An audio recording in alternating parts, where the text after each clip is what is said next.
ताज्या बातम्या विचार नव्हे, त्यासाठी सचोटी न्यूज चॅनल बघायलाच हवे। ज्ञान मनोरंजन संस्कार देणारे चॅनल सचोटीला सबस्क्राइब करा, बेल आयकॉनचे बटन दाबा, सोबत शेअर करायला विसरू नका।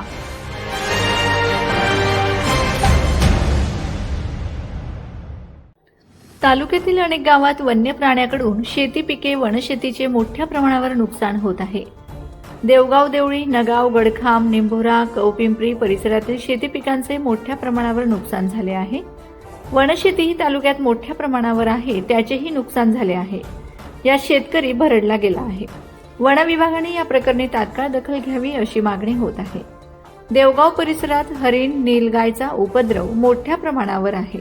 एका वेळी शेकडो हरिणी शेतात येऊन पिके नष्ट करीत आहेत। सध्या शेतात हरभरा, मका, गहू, दादर आदी पिके जोमात आहेत। रात्रीच्या वेळी हरिणी शेतात घुसतात, त्यामुळे पिकं खाऊन शेतकरी संजय तिलोकचंद जैन, अशोक छाजड यांनी वन खात्याकडे तक्रार दिली आहे। नुकसान भरपाईची मागणी केली आहे। झटका मशीन, तार कंपाऊंडसाठी शासनाने अनुदान द्यावे अशीही मागणी केली आहे। हरिणी वाढल्याने बिबट्याचाही वावर वाढेल, त्यामुळे भीतीचे वातावरण आहे।